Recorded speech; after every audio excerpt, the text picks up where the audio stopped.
L'étape de la veille d'Oyonnax, c'est un peu plus, on ne peut pas dire difficile, mais qui convient pour les baroudeurs. Mais il y a celle-ci qui conviendra également pour les baroudeurs. Mais seulement dans les 30 premiers kilomètres, ça risque de partir très vite parce que nous sommes sur les plaines de l'Ain, une partie complètement plate.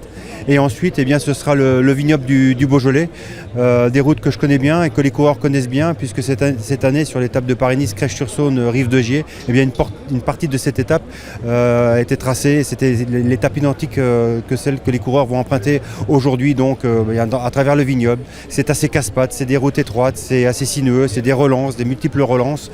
Encore une fois, ça va convenir pour des baroudeurs, mais il faudra être malgré tout costaud, puisque sur Paris-Nice, eh bien, on a coutume de dire qu'il y en avait partout sur ce genre de terrain. Donc là, j'espère que ce sera la même chose.